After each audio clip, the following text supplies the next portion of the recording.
Welcome friends. तो आज हमारा एब्स्ट्रैक्ट अलजेब्रा में हम ग्रुप थ्योरी जो स्टार्ट की थी हमने, उसका लेक्चर नंबर 4 है। और लास्ट लेक्चर में हमने सेमी ग्रुप एंड मोनोइड किया था। तो आज जो हमारी मेन डेफिनेशन है वो है ग्रुप।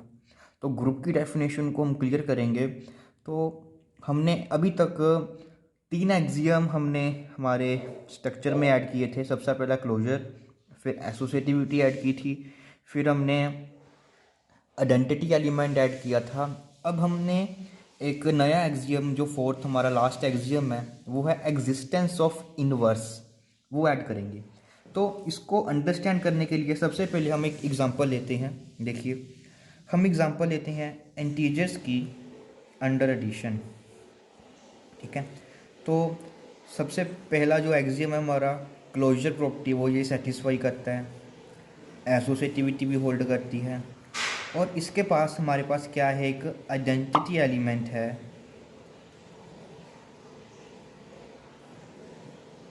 ज़ीरो। ठीक है, मतलब कि जब भी हम किसी इसको ऐड करेंगे तो वो सेम एलिमेंट देगा वही हमें। तो अब बात करते हैं इनवर्स की। ठीक है, तो जर्नली मैं क्या करता हूँ, ऑब्ज़र्व करते हैं इंटीजर्स के केस को। ओके, तो सबसे पहले हमने क्या किया, 1 लिया।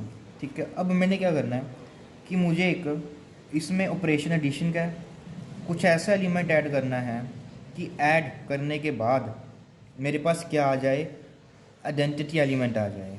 दैट इज़ वो है हमारा, इसके लिए ज़ीरो है। तो मैं 1 में क्या ऐड करूँ कि ज़ीरो आ जाए, वो आएगा हमारे पास -1। और -1 जो है हमारा, जो ये हमने नंबर लेना है वो हमेशा सेट्स का ही लेना है, इसमें ही बिलोंग करना चाहिए। तो -1 इंटीजर में है, ओके है। उसके बाद मैं 2 लेता हूँ।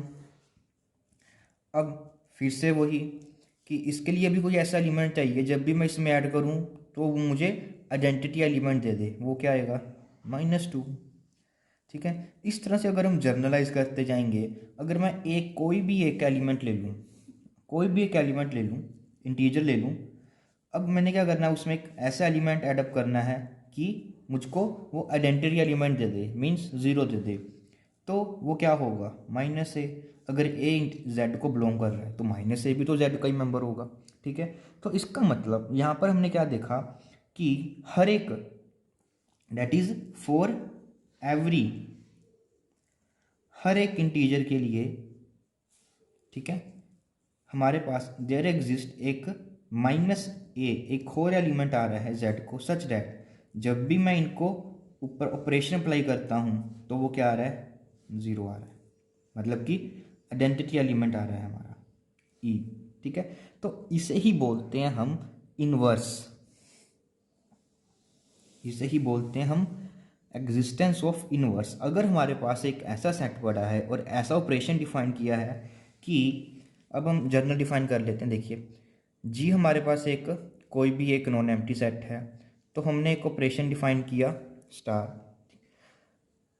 तो एग्जिस्टेंस ऑफ इनवर्स का मतलब है कि अगर मेरे पास कोई ए एलिमेंट मैं लूँ जी के लिए, तो सबसे पहले जब भी इनवर्स की बात होगी तो सबसे पहले उसके पास आइडेंटिटी एलिमेंट होना जरूरी है। ठीक है, हम मान लेते हैं ई बिलोंग कर रहा है जी को, और ई हमारे पास क्या है, एक आइडेंटिटी एलिमेंट है हमारा इन जी। ओके, देन ए हमने कोई भी आर्बिट्री एलिमेंट लिया जी के लिए, इसके लिए अगर there exist another element B belong to G, such that जब भी हम इसको ऑपरेट करें तो हमें क्या मिलना चाहिए, आइडेंटिटी। ए हमने आर्बिट्री एलिमेंट लिया ग्रुप में से, ये एलिमेंट हमने फाइंड आउट किया अपनी तरफ से, ये एलिमेंट फाइंड किया। कैसा फाइंड आउट करना है कि ऑपरेशन लाने के बाद ये आ जाए। ठीक है, और अगर हम इसको इस तरह से भी ऑपरेट करेंगे तब भी वो सेम रहना चाहिए। ठीक है, तो इसे हम कहेंगे कि B is inverse of A. B क्या होगा, इनवर्स होगा ए का। ठीक है, इसे हम किस तरह से डिनोट करते हैं, B is equal to A inverse. मतलब कि अगर ए एलिमेंट जी में बिलोंग कर रहा है तो ए इनवर्स का क्या मतलब है, कि एक ऐसा एलिमेंट है जब भी बिलोंग कर रहा है जी को, जब भी हम इसको अप्लाई करेंगे तो क्या आएगा हमारे पास, आइडेंटिटी आएगी उसी ग्रुप की। ओके, तो अब हमें इन्वर्स की डेफिनेशन है वो अच्छे से क्लियर हो गया। तो अब हम मूव करते हैं हमारी ग्रुप की डेफिनेशन के ऊपर कि ग्रुप की क्या डेफिनेशन है। देखिए, सबसे पहले जी हमने क्या लिया, एक नॉन एम्प्टी सेट लिया। Okay, let star B operation on G. Star हमने क्या लिया, एक ऑपरेशन लिया। तो सबसे पहले हम फर्स्ट एक्सियम होना चाहिए हमारे पास, वो है क्लोजर प्रॉपर्टी।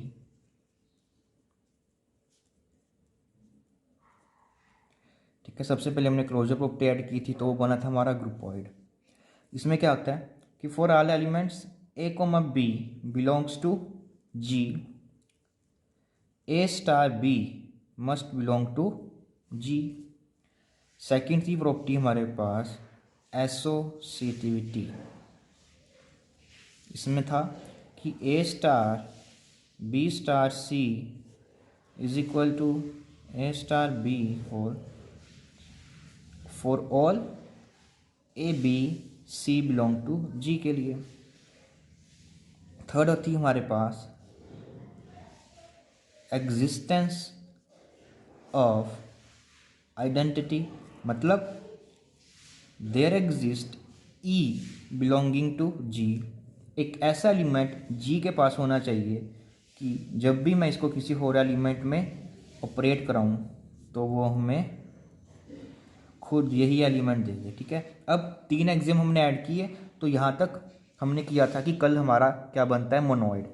अगर हम इसमें एडिशनल फोर्थ एक्सियम ऐड कर देते हैं, मतलब कि एक फोर्थ एक्स्ट्रा एक और कंडीशन अप्लाई करते हैं इस ऑपरेशन के ऊपर, तो ठीक है वो बन जाएगी हमारे पास एग्जिस्टेंस ऑफ इनवर्स।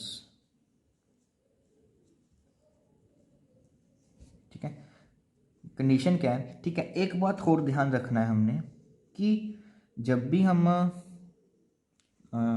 चलो देखते हैं। ठीक है, एग्जिस्टेंस ऑफ इनवर्स की बात करते हैं।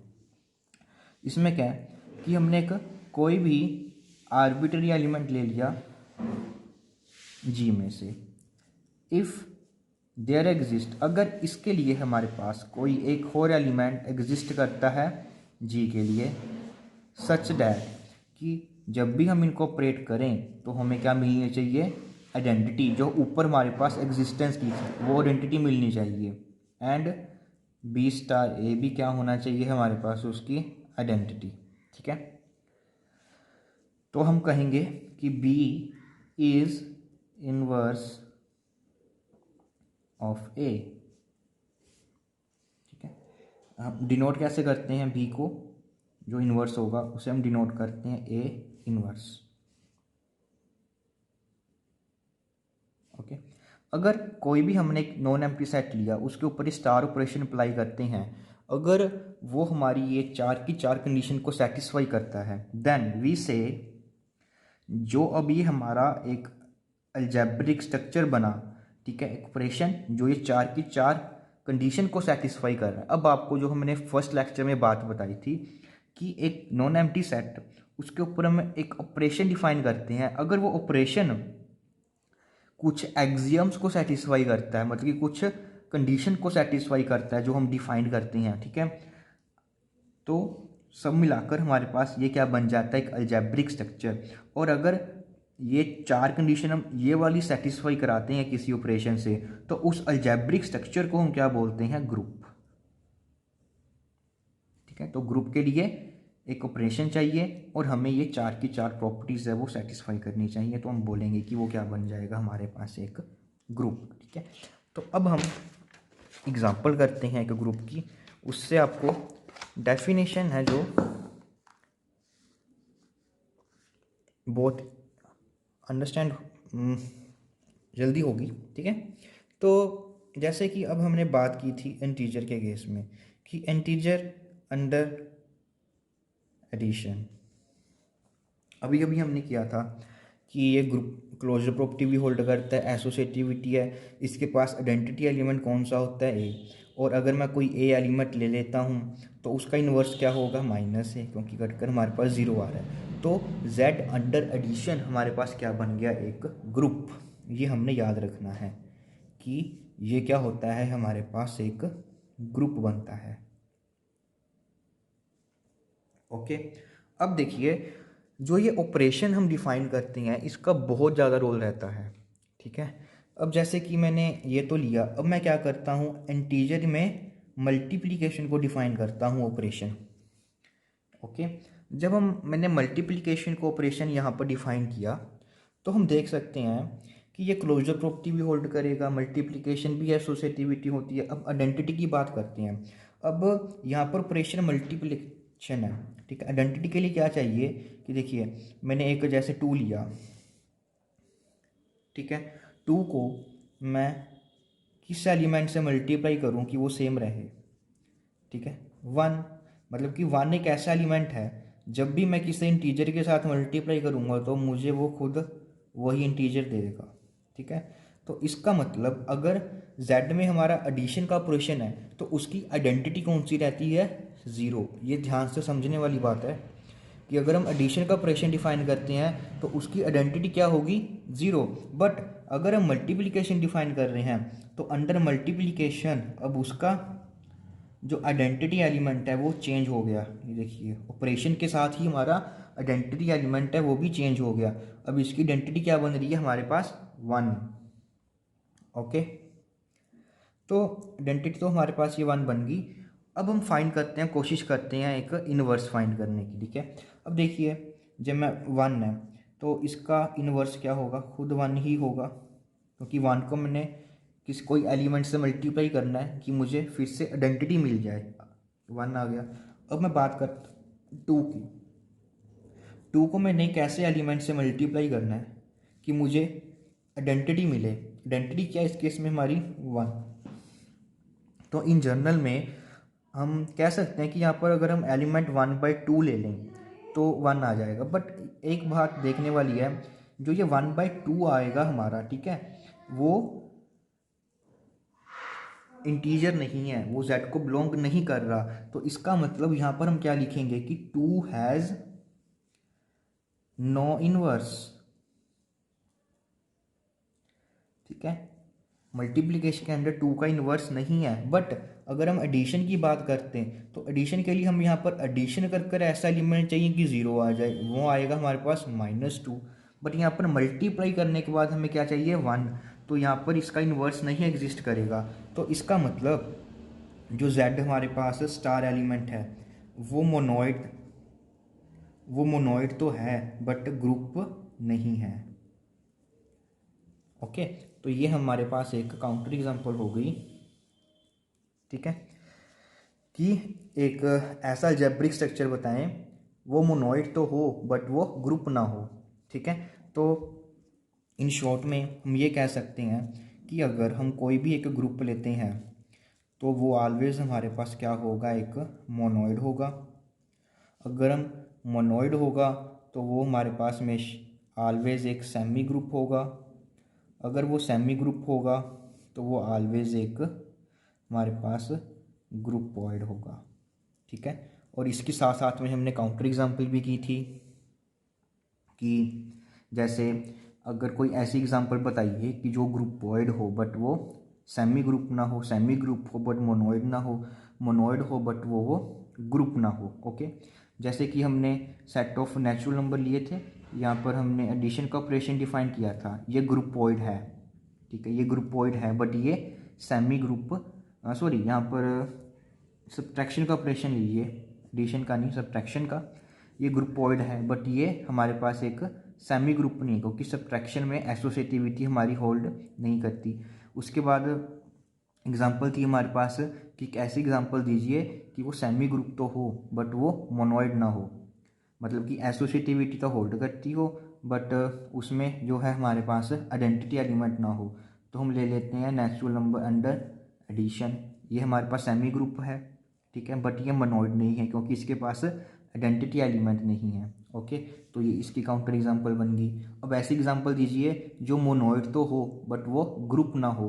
तो अभी अभी हमने की कि इंटीजर्स अंडर मल्टीप्लिकेशन हमारे पास मोनोइड तो हैं बट वो ग्रुप नहीं बन रहा, क्योंकि इसके पास हर एक एलिमेंट का अंडर मल्टीप्लिकेशन इनवर्स से एग्जिस्ट नहीं कर रहा। ठीक है, तो ये है हमारे पास एक बेसिक ग्रुप की डेफिनेशन। ओके, और इसको आपको अच्छी तरह से करना होगा डेफिनेशन को, क्योंकि जो अब हम काम करेंगे वो सारे का सारा ग्रुप के ऊपर ही काम करेंगे कि ठीक है। तो सबसे पहले हमें ग्रुप को स्टडी करने के लिए सबसे पहले हमें बहुत सारे ग्रुप की एग्जांपल है जो हमें पता होनी चाहिए कि ये हमारे पास पॉसिबल ग्रुप हैं, फिर तभी हम उसको अच्छे से स्टडी कर पाएंगे। तो अगले लेक्चर में हम क्या करेंगे, अगले मेरे एक या दो लेक्चर लगेंगे हमें ऑलमोस्ट सभी तरह के, 3 भी लग सकते हैं एग्जाम्पल्स को कवर करने में। तो अगले 2-3 लेक्चर में हम ग्रुप की बहुत सारी एग्जाम्पल करने वाले हैं। ठीक है, तो जो हमारा नेक्स्ट लेक्चर होगा उसमें जैसे कि हमारे पास ये अलजेब्रिक सिंपलेस्ट स्ट्रक्चर है, उसका एक टेबल फॉर्म में हम अच्छे से उसको करेंगे, टेबल बना कर कि वो ग्रुपोइड है, सेमी ग्रुप है, मोनोइड है या ग्रुप है। ठीक है, तो मिलते हैं हम अगले लेक्चर में।